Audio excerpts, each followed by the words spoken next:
Thanks, Jamie, and good evening, everyone. Thanks very much for coming out. It's a very interesting topic, and I'm not surprised at all to see quite a good turnout here. It's been one of those weeks that you know that when the world is feeling pain, there's probably a reason behind it. And particularly as far as Christadelphians go, this one has been really exciting because it's really honed in on an area of the world where the Bible does reveal quite a bit of Bible prophecy. As Josh said, on Thursday, our time, on June the 23rd, everything was, I guess, in anticipation as Europe was, or the UK was about to vote as far as whether they would remain in the EU, the European Union, or not. And you can see there that the initial polls before the vote actually happened had the people believing, and the Prime Minister and his government, no doubt, believing that the vote from the people would be to remain in the EU. However, they weren't without realism, knowing that the vote for leaving wasn't very far behind either. The big question is what would happen. And as our chairman said, the newspapers really were taken by storm. Headlines such as New Britain and BREXIT earthquake. Shocks, what will we do? Left the people almost bemused that the result had gone the way it had. You read a lot of the news articles on the web and there's a lot of people that were surprised. They didn't really think that their vote to leave would actually mean that they would leave. They just thought that it would probably be a statement to the government that they weren't happy with the way the EU was suppressing the UK. But leave it did become.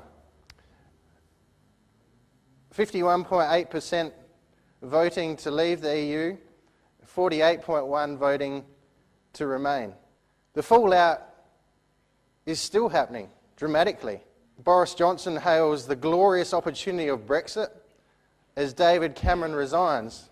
They really were the two figureheads, I guess, that stood up in this campaign. A campaign that's probably been going on for a number of months. In Australia, we've probably been sheltered from it because it doesn't politically directly affect us. At least we didn't think it would. And these two individuals, Boris Johnson, who was an MP, and David Cameron, were pushing their sides of the argument as figureheads. I guess there was many others as well. David Cameron, the PM of England, who was promoting that they should remain in the EU, and this Boris Johnson, who probably is a little bit of an enigmatic character, was really pushing the opportunity that Britain did have if they left the EU to build new trade ties and to grow. Opportunity, he was painting it as. And the PM of the UK, David Cameron, resigned. And so suddenly we have one of the most powerful countries in the world without a leader as of October, with a major political change as far as trade ties go, separating themselves from Europe. Europe's response was immediate. EU leaders called for UK to leave as soon as possible, because it wasn't so much just the pain that this was going to cause and is going to cause to the UK, but it's the pain that's going to cause to the EU, the European Union. As now suddenly there's a number of nations that are saying, well, maybe we should have such a referendum as well, seeing this as an opportunity to opt out. And the EU really wanting to consolidate what they've got, to see who will stand with them and their ideas. As it says there in that article, any delay to Britain's exit would unnecessarily prolong uncertainty. This is an unprecedented situation, but we're united in our response. Immediately, around the world, the economies of the different nations plummeted. And particularly there we've got a graph of Britain, and they've got the pound falling by 11%. And then there's this confusion. As Josh was saying, like a confusion as almost to what have we done? And interesting is some of the websites are saying that one of the most Googled things at the moment from the UK is, what is the EU? It's almost like people have voted not really realising the implications of what was going to happen. And as of today, there's been a petition calling for a second vote to vote again as to whether we've done the right thing. It's quite interesting, isn't it? It's a nation of uncertainty. But when we get to a nation of uncertainty, we have to wonder, and it's such a big event in the world, we have to wonder how God is involved. And is he involved? To challenge ourselves to go to the book where he's revealed his plan with this earth, and to see if there are any directions and things that can open up our understanding of this. So what I want to start just by looking at is the blueprint of Bible prophecy, because I think it's important, particularly if you're not familiar with Bible prophecy, that we get a big picture that as Christadelphians, the way we look at these events and what we're looking for. And the blueprint that we've chosen to look at is from Daniel 2.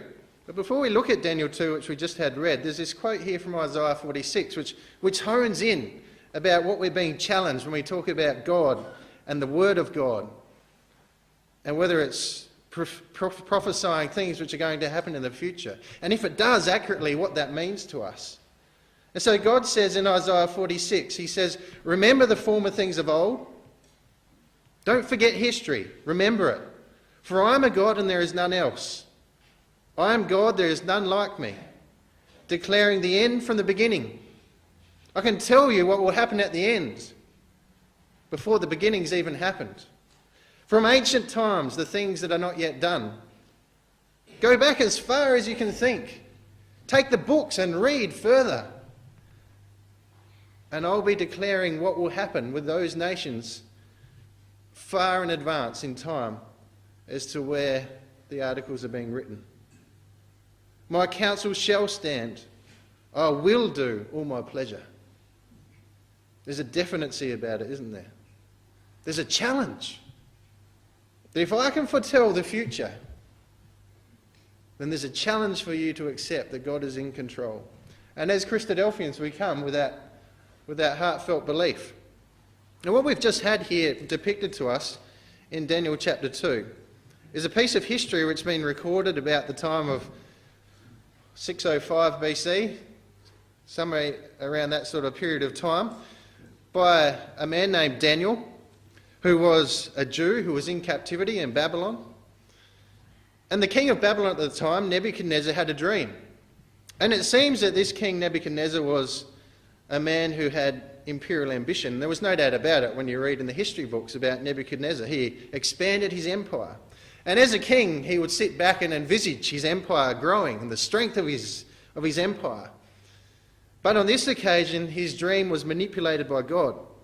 And his thoughts went far beyond what it was as a conquering soldier.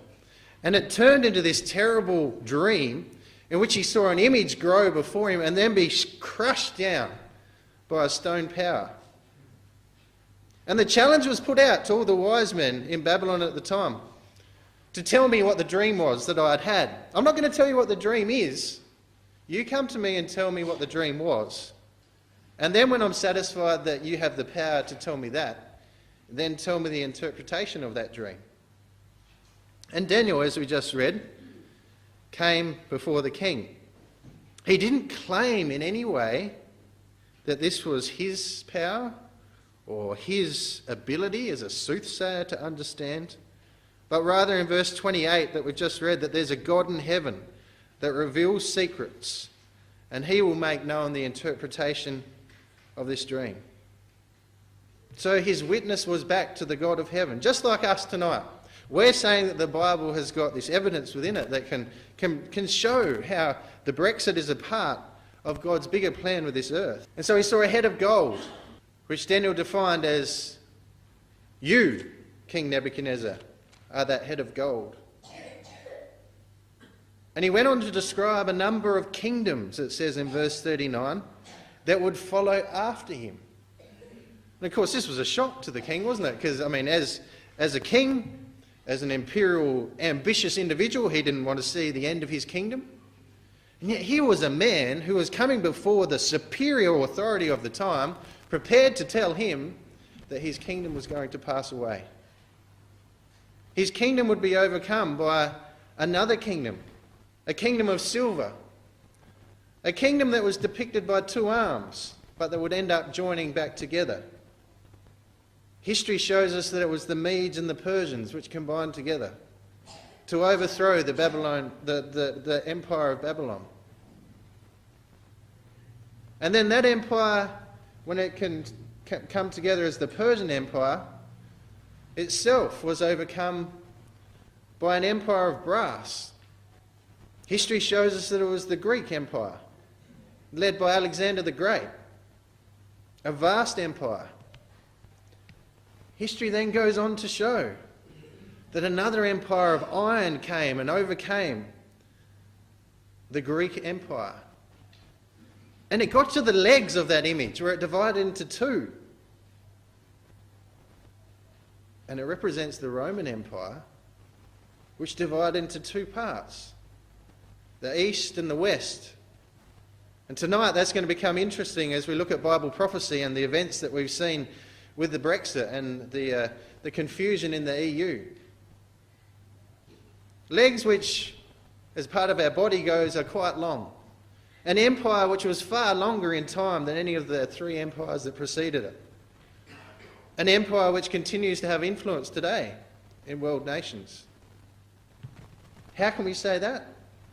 Well, because when we got to the feet of that empire, the iron that constituted the legs of that image was still found amongst the feet.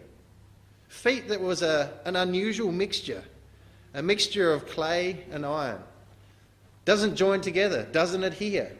One is brittle and weak, described as the seed of men, there in verse 43. The other is still the hard iron of the Roman Empire, military strength.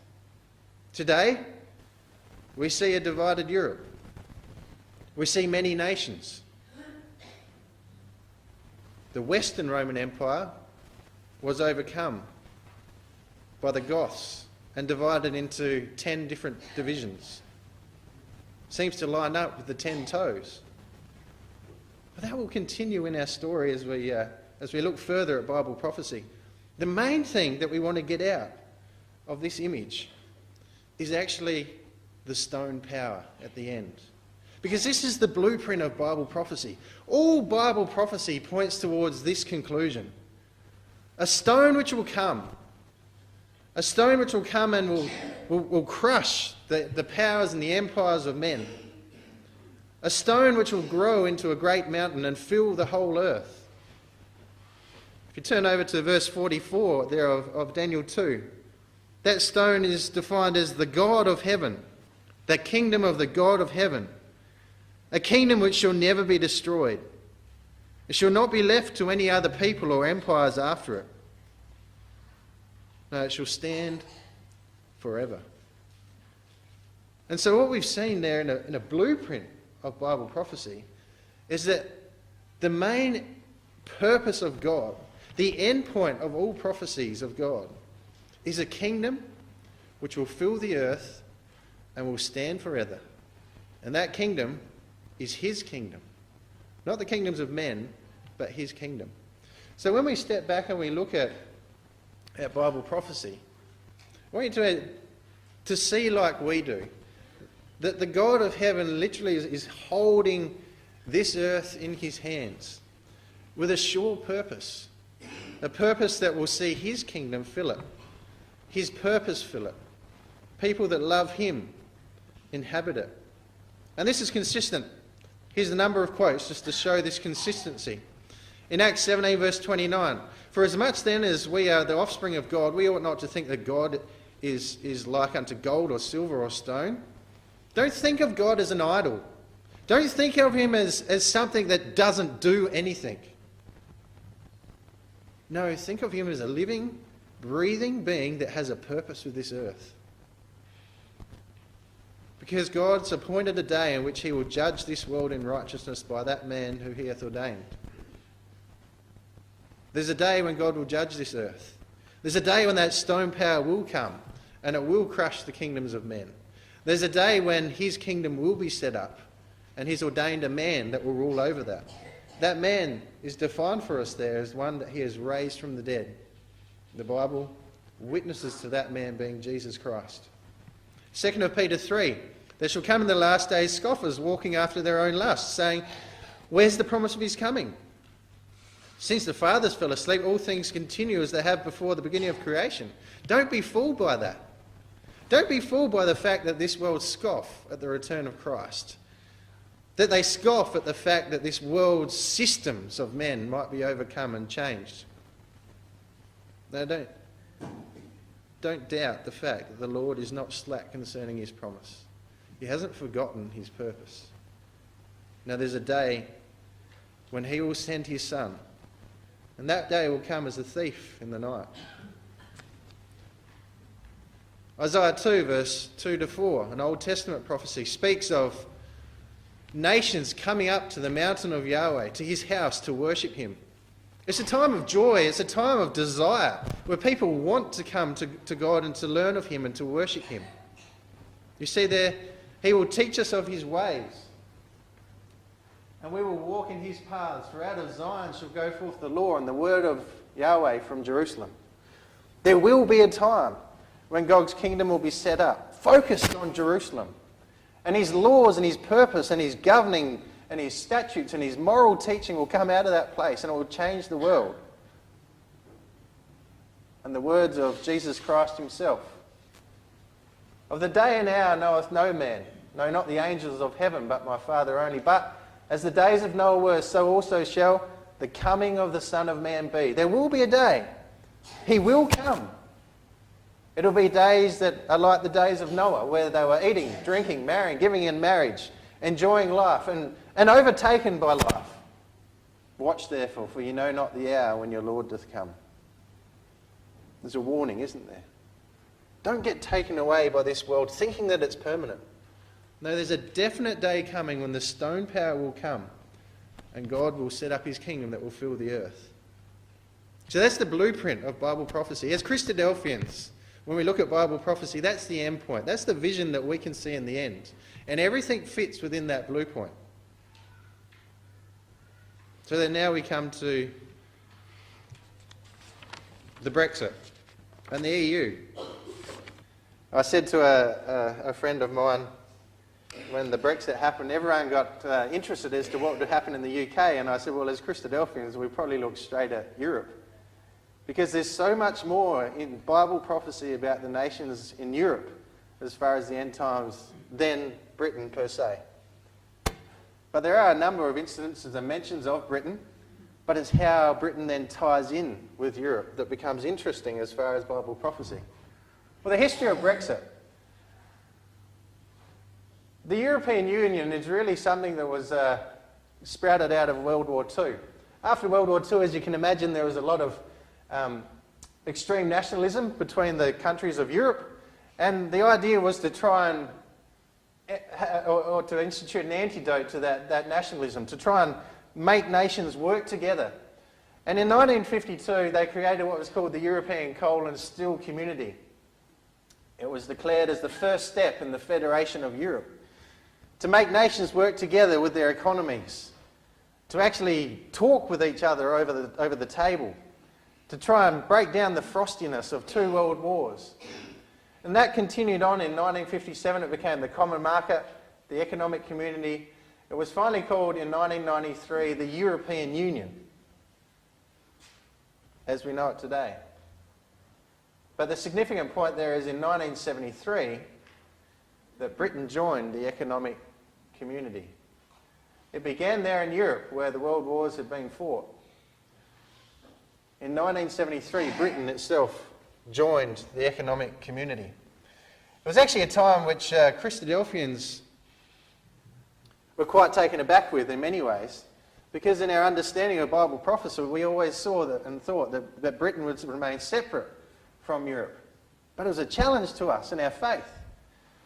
And so many faithful brethren have been wondering when Britain would withdraw their support from the EU.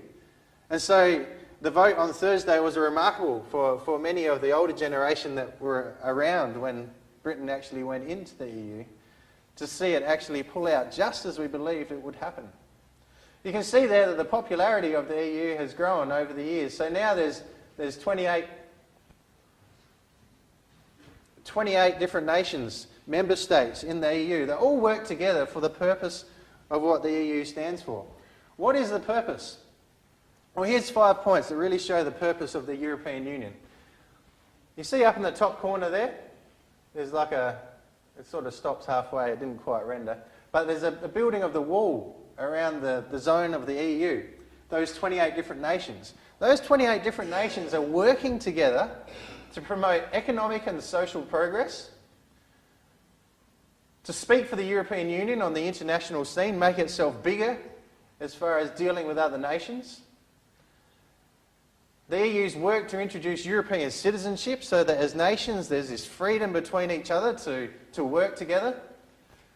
They've developed Europe as an area of freedom, security and justice, providing protection, security and sharing information as far as, particularly in the last few years, terrorism and people on different lists about that have got history. And they maintain and build on established EU laws. So they build laws. The interesting thing about the EU is that it's based in Brussels. It actually has a leadership. It actually employs about 40,000 bureaucrats. It's a huge business.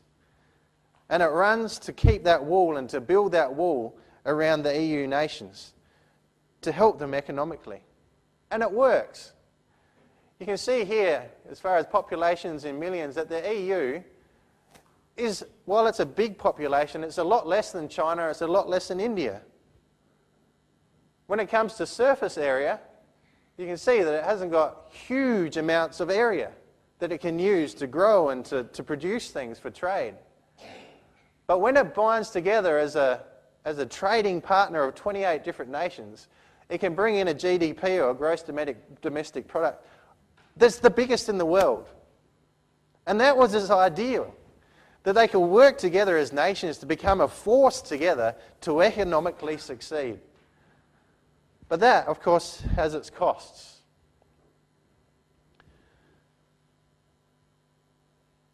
And that's where the UK referendum comes to the play, because the costs that the British people could see they were getting out of the EU, many people didn't feel were valid. And so those who are in favour of a British withdrawal from the European Union, commonly referred to as the BREXIT, or the British exit from the EU, argue that the EU has a democratic deficit and that being a member undermines national sovereignty. While those who favour membership argue that in a world with many supranational nations, any loss of sovereignty is compensated by the benefits of EU membership. So at the fundamental heart of the EU referendum, the BREXIT, was the feeling of the British people that their ability to make decisions and to lead and to guide their own destiny was being limited by the governing bureaucracy of the EU. And so those who wanted to leave the EU said, look, if we leave, it will allow UK to better control immigration. In the last couple of years, immigration has been a major, major problem because of the wars in Syria and around there. But it will allow us to make our own rules on immigration rather than forcing a quota of people into our population that will take jobs away from our own people, and we'll lose control by being forced on us. It will save us billions in EU membership fees. If I go back to this little depiction here, I know it's very small, but this is the fees that the 28 different member states pay into the EU. Germany is up the top there. It pays about 6.5 billion euros a year to be a part of the EU. The UK is second on that list. It pays 4.5 billion euros to be a part of the EU. These are what you would say are the strong nations of the EU. These are the weak. They're being supported by the money that's being paid into the EU by these richer countries. So the UK is right up the top as far as what they're putting in. What the people were believing is that what they're actually getting back wasn't actually lining up with what they were putting in. We could save billions of dollars in EU membership fees and allow the UK to make its own trade deals and free the UK from EU regulations and bureaucracy that's seen as just a needless cost. It was interesting to watch a number of different videos on how people viewed the EU. When they were asked who led the EU in Britain, no one knew. Now, no one knew the individuals. They showed photos to people and they said, "Do you know who this is?" And they said, "No, never seen him."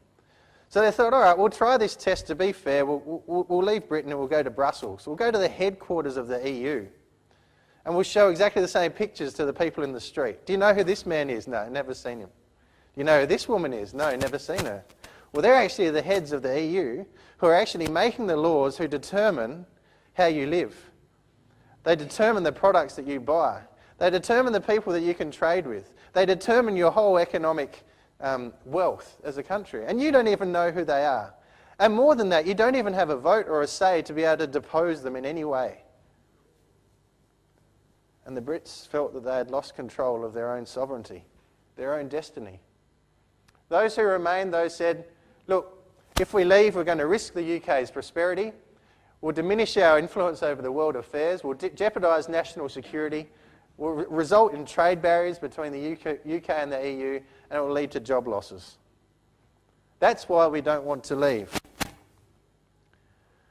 Well, on the other side of the channel, on the day of the vote, this is what was being portrayed on so many different significant buildings in the European zone.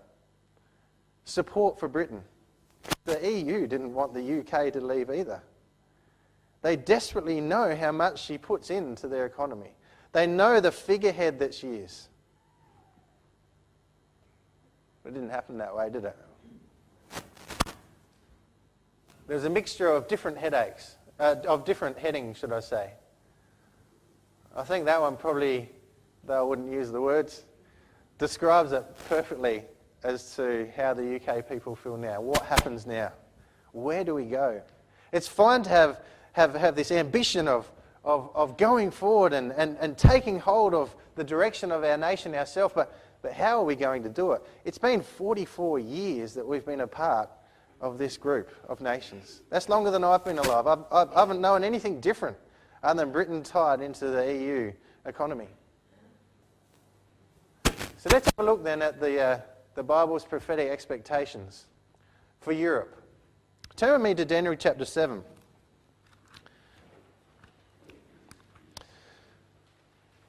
We've just read Daniel 2, which is really the basis and the blueprint of a number of prophecies in the book of Daniel. You remember there how we spoke about the legs that were made of iron and it ended up in feet of iron and clay. Well, here in Daniel chapter 7, the vision is different. Daniel 7 verse 1, it shows that this was a dream that Daniel had. It wasn't a dream that Nebuchadnezzar had. It's a dream that God gave to Daniel the prophet. It was a dream, therefore, that God designed. It was God's vision of the kingdoms of men, how he saw them. He saw them as 4 different beasts, verse 3. They came out of the sea. The first was like a lion, verse 4, had eagle's wings. Another beast came up that was like a bear, verse 5, had 3 ribs in its mouth. The fourth, in verse 6, was like a leopard, had 4 wings and 4 heads of dominion. But it wasn't that one that was the interest of this prophecy. It was the next beast in verse 7. After this, I saw in night visions, and behold, a 4th beast, dreadful and terrible, and strong exceedingly. And it had great iron teeth. And that should ring bells back to the legs of iron on Daniel's image. It devoured and broke in pieces and stamped the residue with the feet of it. It was diverse from all the beasts that were before it, and it had 10 horns. Now the 10 horns should ring an echo to the 10 toes as well. Verse 8, I considered the horns, and behold, there came up among them another little horn, before whom there were 3 of the first horns plucked up by the roots. And behold, in this horn were eyes like the eyes of a man, and a mouth speaking great things. So here we have a different vision, but it's still speaking about the empires, the same empires which we looked at in Daniel's image. The lion representing Babylon, the bear representing the Medo-Persians. Lopsided because the Medes were weaker than what the Persians were. The Grecian Empire with the wings and the speed of Alexander the Great that divided itself into the 4 generals of Alexander the Great. But this fourth beast was terrible. It destroyed like none of the other beasts. It stamped down. It was strong exceedingly. But when that beast, the vision changed the view from looking at the beast to the horns on the head, interesting things started to happen. 10 horns, 3 were plucked up, and a new horn came up that had a mouth that spoke great things. The interesting thing about these horns, if we continue reading through, is they get to a point of history where they come face to face with the stone power. Look with me in verse 20, verse 19. I would know, this is Daniel wanting to understand the vision, I would know the truth of the fourth beast, which was diverse from all the others, exceeding dreadful, whose teeth were of iron, his nails of brass, which devoured, brake in pieces, and stamped the residue with his feet.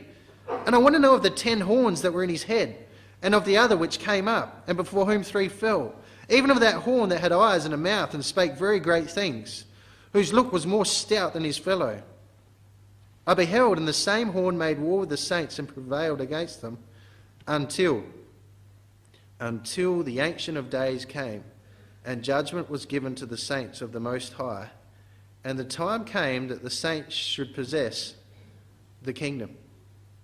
So there's our stone. We know that. The stone set up a kingdom that would last forever. These horn powers continue on until the stone time, especially this unique horn that's got a mouth. That mouth, if you look in verse 25, shall speak great things against the Most High, against God, and shall wear out the saints of the Most High. That mouth was going to come head to head with God, and he was going to speak against God, but he was going to be crushed. It's interesting, isn't it? Well, if we look at prophecy, we see that the western part of the Empire of Rome was overcome by 10 different tribes. 10 different Gothic tribes. The Huns, the Vandals, the Visigoths, etc., down the right there. The interesting thing is that the British Isles were not a part of the Goths that overtook the Roman Empire. What does that mean? Well, it means that they didn't continue on the characteristic of this beast. Unlike these areas here that were taken over by the Goths, they continued on the spirit of this beast in the 10 horns. But the British Isles didn't. They were separate. If you turn with me to Revelation chapter 17, now we go from a prophecy and a prophet that was speaking around the time of BC 600. We come now to prophecies that were given to the Apostle John about AD 100, so a period of 700 years different. But you would expect that there would be some similarities if this prophecy, biblical prophecy, is being given by God, the same God, to reveal things to his servants, to the saints. And we find that, exactly that, in Revelation chapter 17. You read from verse 1. There came one of the 7 angels which had the 7 vials, and talked with me, saying unto me, Come hither, I will show unto thee the judgment of the great whore that sitteth upon many waters. So we've got a picture of a woman who is a whore, a harlot. She sits upon many waters, typical of many nations in influence. Verse 2, with whom the kings of the earth have committed fornication, and the inhabitants of the earth have been made drunk with the wine of her fornication. So this whore, this woman, this harlot, has influence on the kings of the earth and also influence on the people of the earth. Her wine or her teaching. It influences both the people and the ruling powers. So he carried me away, verse 3, in the spirit in the wilderness, and I saw a woman sit upon the scarlet-coloured beast, full of names of blasphemy, and having 7 heads and, echo, 10 horns. And the woman was arrayed in purple and scarlet coloured and decked with gold and precious stones and pearls. She was wealth. And in her hand full of abominations and filthiness of her fornication. Upon her forehead was a name, Mystery Babylon, the mother of harlots and abominations of the earth. And I saw the woman drunk with the blood of the saints and with the blood of the martyrs of Jesus. And when I saw her, I wondered with great admiration. See, verse 6, again, is echoes to Daniel 7. This woman is drunk with the blood of the martyrs of Jesus, people who had died for Christ's sake, people who are true believers, who are saints, just like in Daniel 7. Daniel 7, the beast was wearing down the saints. Well, here we've got a woman who is drunk with the blood of the saints. She's riding a beast, as we got up there on the PowerPoint. They had 10 horns, which were representing, again, 10 kings. Had 7 different heads, forms of rulership and government. But she was in control. Who is this beast? Who is this woman? Well, come over with me to verse 12. The 10 horns which thou sawest are 10 kings which have received no kingdom as yet, but they receive power as kings 1 hour with the beast. So these 10 horns, even though they're 10 kings, don't really rule. It's a really unusual form of rulership, isn't it? But they get power from the beast. They get power from this ruling dominion, because they've got like-mindedness. Verse 14, when they're together with this power, they make war with the Lamb, and the Lamb overcomes them. This is the stone. The Lamb in Revelation is the Lord Jesus Christ. He's Lord of lords, King of kings, and they that are with him are called and chosen and faithful. So here is the beast again, coming to the blue point of history that we spoke about at the start. The stone power. We've got 10 kings who are bound together and given power without really having power themselves. And we have a woman who is like a horn with the mouth, but it's a woman who has the influence over the kings and over the people of the earth. You know, history would show the influence of the Roman Catholic Church to fit the figure of that horn and its influence in political powers perfectly. The early church in the Roman Empire had no real power until the time of Constantine. Constantine used Christianity as his vehicle to get political strength about 312 or 321 AD. That has carried on in different manners. It's ebbed and flowed in different ways, but it's carried on to today. Today, here we've got the picture of the current Pope, Pope Francis, mixing with the rulers of this world. Vladimir Putin, Barack Obama. Pope Francis, 2015, is largely popular around the world. He is most popular in Europe, where 84% of people view him favourably. About 35% of the population of Europe today is Catholic. Obviously, there are those without belief and there's those with other doctrines. But how entwined is the Roman Catholics with the EU? Well, this is amazing. According to the EU's Copenhagen criteria, which defines that states are eligible to join the EU, a candidate state must be a free market democracy. Given that the Holy See is a theocracy, i.e. follows God, it doesn't meet the criteria. However, as it's so small and surrounded by the EU state Italy, it's intrinsically linked to the EU. Vatican City has an open border with the EU and intends to join the information system. It also uses the euro as its sole currency and has an agreement with the EU allowing them to mint their own coins. Not even Britain took on the euro as its own form of currency. It's got the pound. And so, as far as this Brexit goes, when Britain separates from Europe, it's got its own currency already. That shows you how entwined the Vatican actually is with the EU, that it's taken on the euro. It's taken on the currency of the beast. It's linked with the EU. So, is it interesting then that when we talk about these 10 kings who have this woman riding upon her, which is prophetically being shown as the Roman Catholic system, who is able to influence the kings, who is able to teach to the people its doctrines, that these 10 kings are really showing the powers in Europe. Today it's manifested in the face of the EU. But we're going to show you soon that the nations of the EU aren't necessarily the only ones that will be involved in this conglomeracy of kings that will come head to head with the stone power with Christ at the end times. But where does Britain stand with this? Well, this slide shows a number of things. Firstly, in 2004, there was a meeting held in Rome to establish a constitution for the EU, to bring a number of different documents together under one piece of paper effectively. What this will mean is that the national parliaments will be reduced to a little more than city councils. So it was a document that would say, look, sign this constitution that you will work underneath the bureaucracy and the lawmakers and the civil rights of the EU. And we'll look after that for all the nations that are within us.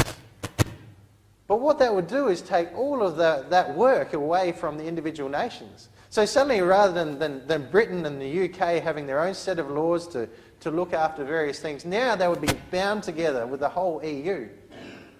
So it would mean that the national parliaments will basically be reduced a little more than the city councils looking after roads and basic, issues of immediacy. Now this will suit many EU countries because they're part of the Roman beast system, and historically they've been more accustomed to having their affairs directed from the upper class. Go back into the Dark Ages where the Roman Catholic system and the rulers pushed down onto the lower classes. Well, they were happy with that. But Prime Minister Blair signed up to this treaty, and the repercussions within the people were significant.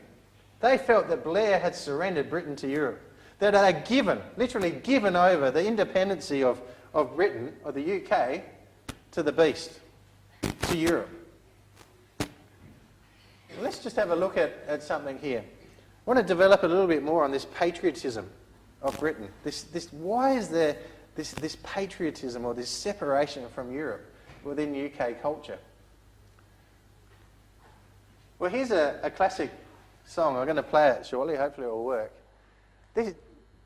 There's a number of things about Europe which I've never really appreciated. But you just see all these royal events that happen. You see a wedding or a coronation or the Queen's 90th birthday or whatever it is, and you just see people flock out into the streets to watch this pageantry. But tied with that is a lot of music. Now, this symbol here has carried through a number of world wars, and prior to that, even in earlier times. It's a symbol of Britannia. The song that we've got there is actually from a poem called Rule Britannia. And when you look at the words of this, you really start to feel what was in the history of England and the UK. Rule Britannia, rule the waves. Britons never will be slaves. And that is the refrain. 1, 2, 3, 4, 5, 6 times in that song. See, if you want to get the message across, you make it a refrain, don't you? Rule Britannia, rule the waves, Britain never will be slaves. We'll be an island, we'll look after ourselves, and we'll never come underneath another country's domination. You'll recognise the song as soon as I play it. And hopefully it will work.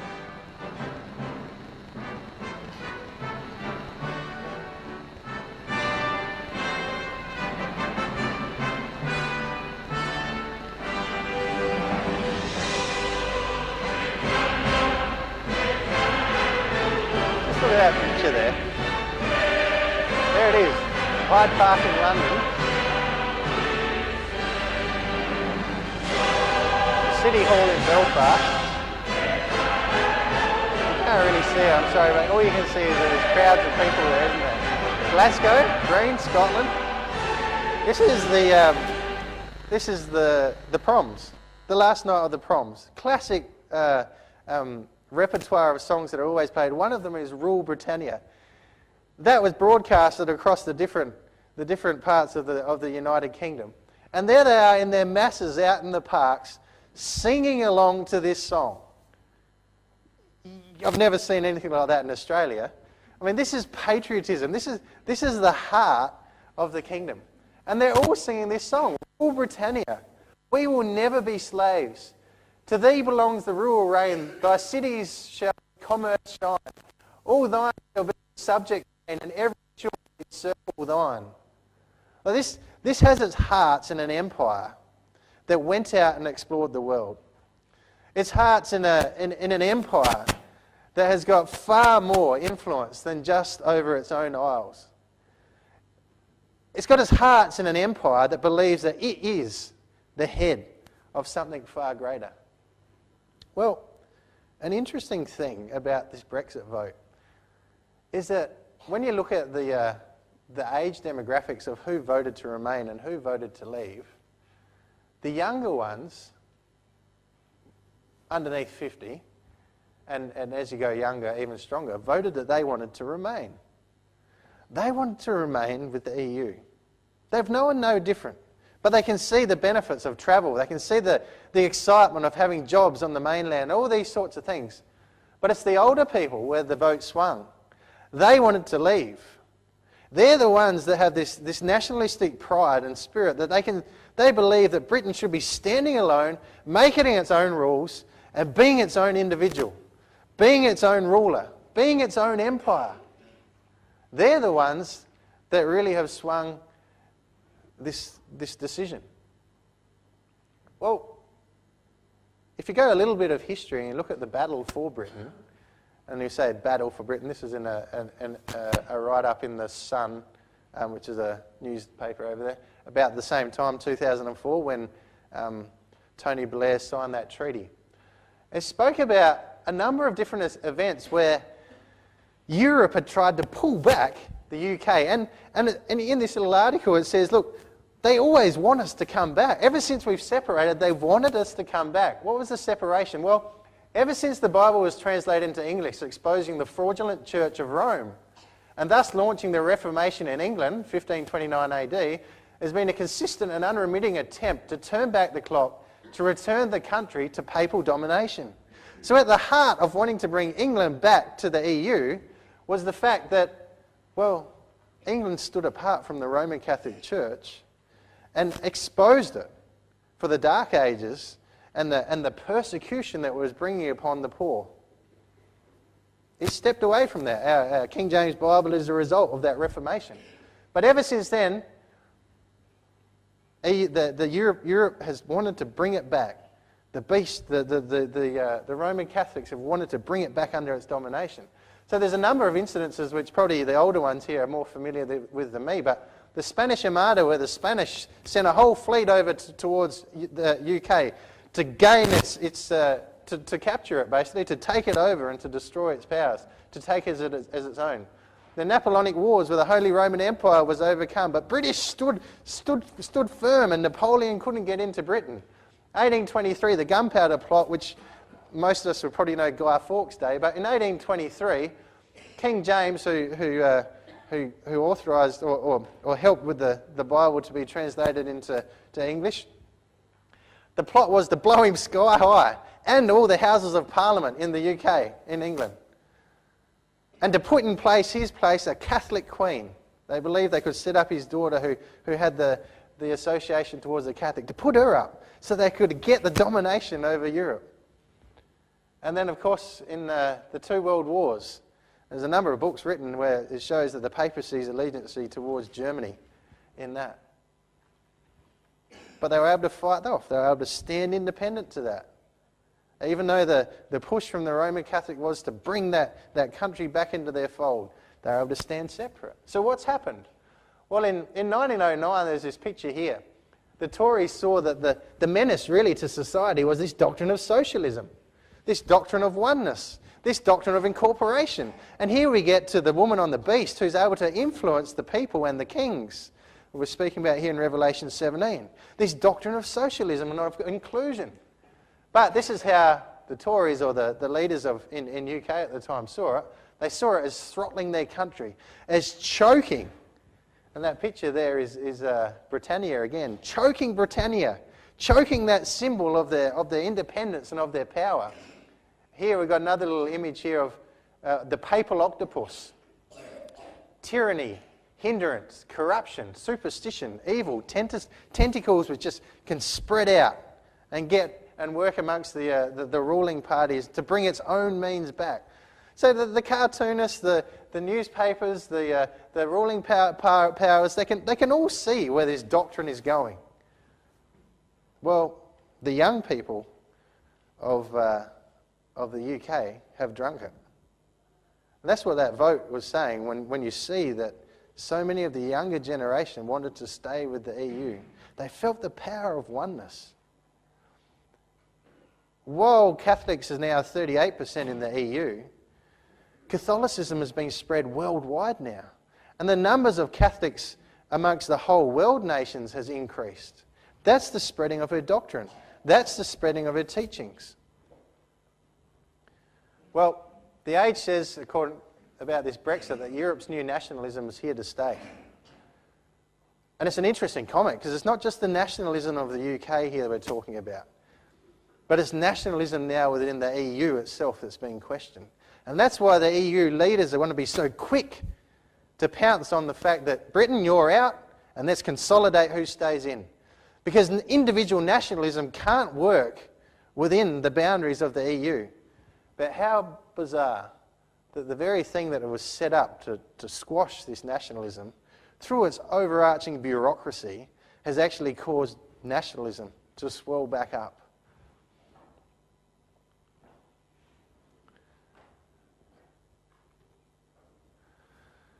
So what's our expectation then as far as Britain and Bible prophecy? Well, you turn to Ezekiel 38. I won't spend very long in here. This is a very well looked at prophecy in Christadelphian circles. Perfectly placed to show us that it's in the latter days, not only because in verse 8 and verse 16 of Ezekiel 38 it mentions the latter days, but in chapter 37 it speaks about the return of the nation of Israel to its land. A nation who didn't have a land from AD 70 right through until 1948. So it speaks about their remarkable return. Places it from 1948 onwards, doesn't it? And then in chapter 40 onwards, we get this picture of the kingdom, or the temple from which God's kingdom will rule the earth and become that place that people will flow up to worship him. Jammed in between that is this prophecy of Ezekiel 38 and 39. A prophecy that speaks about a confederacy of Europe that we'll look at in just a tick. Before we get into looking at that, in verse 13, we want to focus on Britain's part of this. So picture in your mind, before we go further into this prophecy, a great confederacy of Europe which is coming down, a focus on the nation of Israel, and there's another group of nations that stand against this great European confederacy. That group of nations is in verse 13. Sheba and Dedan and the merchants of Tarshish with all the young lions thereof shall say unto this great confederacy, art thou come to take a spoil? Now this is where Britain fits into this prophecy. Now I said before, when Christadelphians heard about the Brexit, they didn't get excited about looking at Britain. They just wanted to know really more what's going to be the repercussions in Europe, because there's so much about Europe in Bible prophecy. But here's a little window that shows us about where the UK and where the British Isles will stand. Because here, mixed up in the merchants of Tarshish with all the young lions, is the symbolism of the British Isles. The British Isles were a part of trading in the time even back to Solomon. It was used as the source, or it was the source of tin. Herodotus speaks about it here in 445 BC, but you see down here, the British mines mainly supplied the glorious adornment of Solomon's temple. So with Phoenicia, Solomon worked together with them and their boats, and they went out on these expeditions that would come back, and the iron that came back was used in the building of Solomon's temple. Here's a number of quotes that you can get off me afterwards that mention or references to Tarshish. She was a trading power. They work together as communities to get and resource their different products and then to work it on the markets. It's exactly what Britain is built on. As with ancient Tyre, Britain built an empire based upon trade. The East Indies route, India, down here in Canada and Australia. All these, if you can't see it, but if you look closely, there's a whole lot of trading routes everywhere right around the world. We're a product of the trading and exploration of the British Isles. Australia is. We're part of that Commonwealth. It was built upon trade. Its symbolism as a lion, or as the lion of young lions, is seen in many different things. Here we had the lion next to Britannia, the lion representing the power of the UK. Here we have in World War I, the lion standing up and calling the young cubs to enlist in the battle. Here we have a response here to, I think that one's World War II, when Britain declared war on August 1914 is the Great War. So that's World War I. But here, this is from a picture of when Rosie and I went to London, actually, on the gates of Buckingham Palace. The symbol is two lions. She stands as a lion, and the Commonwealth and those that are a part of her empire are the young cubs that are responding to a lion. It fits perfectly, this little description here, doesn't it, of Tarshish, a trading power, who underneath it has all these young lions. So how does this affect then our view on Christ's return?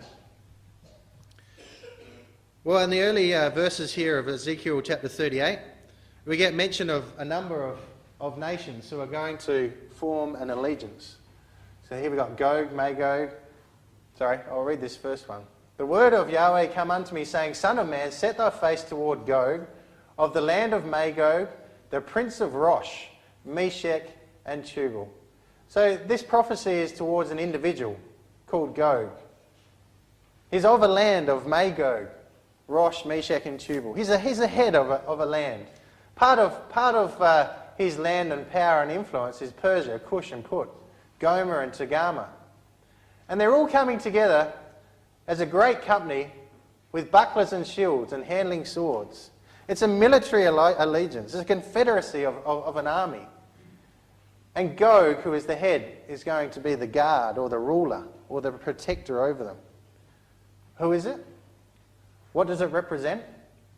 Well, you go to an old map here and you see here's Israel. Here's Gomer, Magog, Togarmah, Tubal, Phut. Go to this next map, we'll go a little bit bigger. Gomer, Libya, Meshech, Rosh, Tubal. All these nations which are in red are defining for us this confederacy which is described in Ezekiel 38. It's covering most of Europe. But you'll notice here that Tarshish, which we just looked at, is in blue. It's this trading power which says, hang on, why have you come down against Israel? Are you come to take a spoil? It's separate from these other nations. That's where we see the UK. That's why we're so excited that they've stood away from Europe itself. Because the further they get away from them, the more likely this scenario of Ezekiel 38 is going to set itself up. Rosh, in Gesenius, it says that Rosh is undoubtedly the Russians, who are mentioned by Byzantine writers in the 10th century under that name, dwelling to the north. So this individual who's going to lead up this confederacy, Gog, he has influence over Russia, Magog, and an influence over Europe. Europe that spreads right across into the area of the EU. He's an individual basically which is taking control of the east and the west areas of the Roman Empire. Well, this is fantastic and fascinating. I'm so sorry this has gone over time. Will be about 5 minutes more, I reckon. This is Russia's response to the Brexit. This is the man who leads up Russia at the moment, Vladimir Putin. Russia says Brexit opens doors for new UK relations, but the US blasts the vote as Putin's victory. The US is disappointed. They see it as Putin's victory. Russia says this is awesome, this is great. Why? Because without Great Britain in the EU, no one will so zealously defend the sanctions against us. Finally, that voice which has been in the Parliament that has been speaking against us in this group of nations has been removed. Russia can have an influence now with the EU. Fascinating little thing here, a bust of Putin that has been made by the Cossacks of Putin as a Roman general. And you think, well, it's such a small little thing, and it's just the Cossacks, it's just a little bust. But how come did it make all the UK papers? How come did it make the Israel papers and half of the European papers? One little bust. A bust that is made for them to immortalise Vladimir Putin as the conquering statesman who returned Crimea to Russia. A little bust because their leader went out and took another country which they believe was theirs as a part of the USSR. Where's Putin on it? Well, Putin makes no secret of his imperial mindset, describing the breakup of the Soviet Union as one of the history's greatest tragedies. So here we have an individual who doesn't mind looking bigger, who doesn't mind ruling greater than his own domain. And here he is now with more influence, potentially, in the nations of Europe. Well, how interesting that the very next thing that is on the table of discussion at the EU is their strategy, their new military strategy, which is believed to include plans for a controversial EU army. A thing which the UK stood against. A thing which the UK saw as a step too far, that the EU should set up a military army to protect itself against the security issues of the age and the terrorist issues of the age. So now that the BREXIT has happened and the EU is out, these talks about an EU army can go forward. How can we work as member states to put our military together to be a might? That, in an environment of uncertainty, economic uncertainty. That at a time when Russia, without doubt, is definitely making fast decisions and straight decisions. We've seen it appear in Syria and remove out of Syria. We've seen Putin being able to make this facade of Russia as the helper in many scenarios. Will it be the returning together of the western and the eastern foot of the Roman Empire, standing as one, to form this confederacy which in the last days will come down against Israel and hit, once more, the stone power?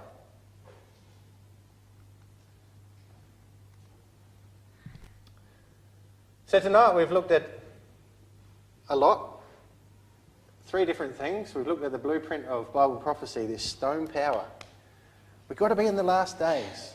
We've seen the empire of Rome has come and gone. We're living in an era where Europe is divided, 10 toes. Some nations are strong, some nations are weak. At some point, the stone power is going to come, and it's got to be soon because we're at the end of that blueprint. We had a quick look at the BREXIT, and we see there really this build-up now that has to happen of national pride. They have to reinvent themselves as a merchant nation that can trade and build up that strength again. Make the connections again with the young lions. And we've seen how Europe itself now will go into a time of uncertainty, which we're sure will show many different signs that are revealed in Bible prophecy that will just show us that the return of the Lord Jesus Christ and the stone power is near. What's the lesson? What's the main thing then? Well, I had that slide up as the last one, but that one's false. That one is all about man has got problems. That one is all about what will the UK do now that it's divided from the EU. What we want you to go away with tonight is that slide.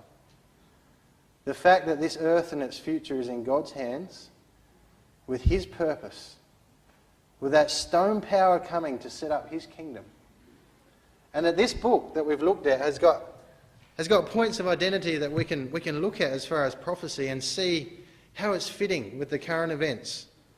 We can watch and we can know with certainty that our God in heaven isn't an idol. He's a real living God who is working to bring about his purpose, that kingdom that will be established on this earth. So we invite you to learn more of that, to open this book and to read about it and to speak about it and to be ready for that return. Thanks for your time.